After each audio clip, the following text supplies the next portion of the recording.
Now, Cobhams, in your own opinion, I mean, how do you gain global interest? Let's even go global. Let's talk about local interests. You know, yes, that's where it starts from. That's where it starts from. Because here's what I realized. I'll tell you an experience of something that happened to me in the UK a couple of years ago.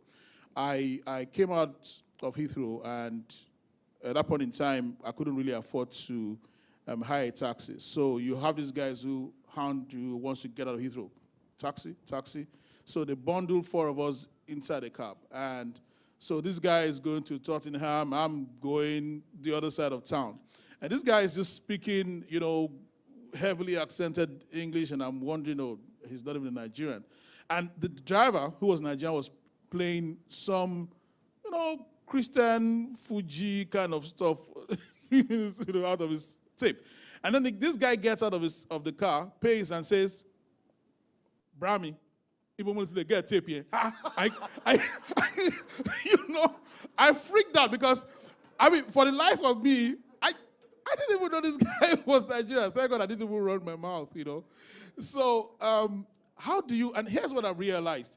If you're not great here, if you don't have a clout here, it's not possible for you to have a clout over there, amongst Nigerians. So how, in your own experience, you have people who probably just feel that if I get to work with Cobhams produces my song, I'm just going to make it. And you have said it yourself. That hasn't happened. Why not? I think it's a number of things. I think that truth is important.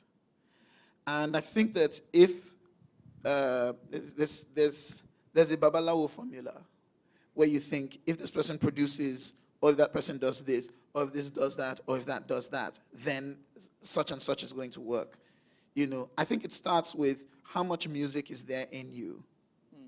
You know what I mean? How much music do you honestly have to give up? Because what a producer does really is the producer takes the dream in your head and attempts to interpret it. A producer has the technical understanding, of that vision, the best way to both artistically and, commercially put out that sound, that is your true sound, to help you realize it.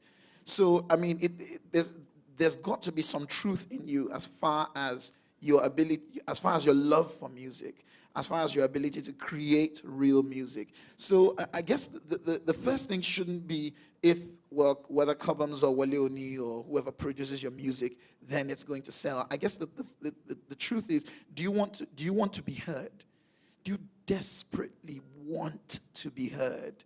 Like, do you feel like there's something you've got in you that when you hear other people doing music, I'll tell you one honest truth.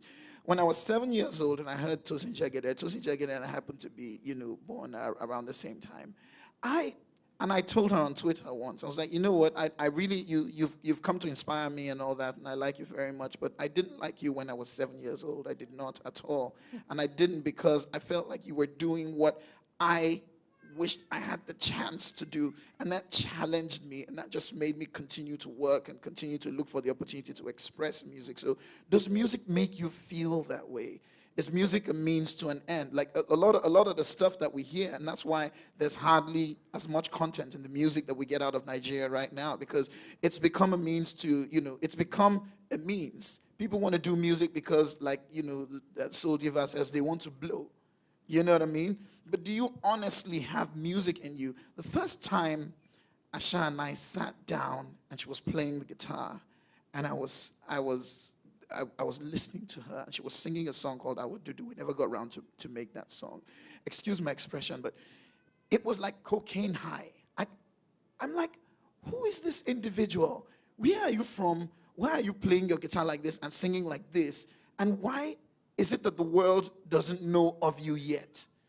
You know what I mean? So I think there's got to be some musical truth in you. There's got to be some musical integrity in you, and a lot of it comes out of how you practice, how you hone that craft, how you grow your skill to a point where people can listen to you and get that high off of, just your music, just, the power of your music.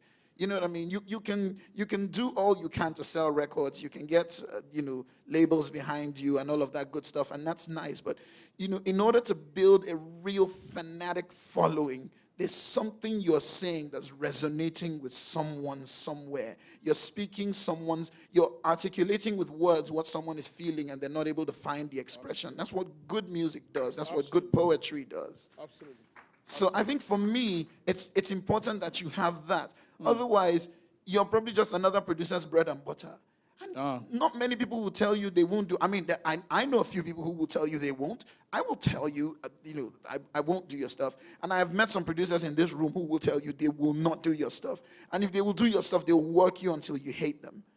But guess what? It's the only way they can get you to that place where you can actually be appreciated locally. Let's not even talk about, global appreciation right now. Yeah. Right.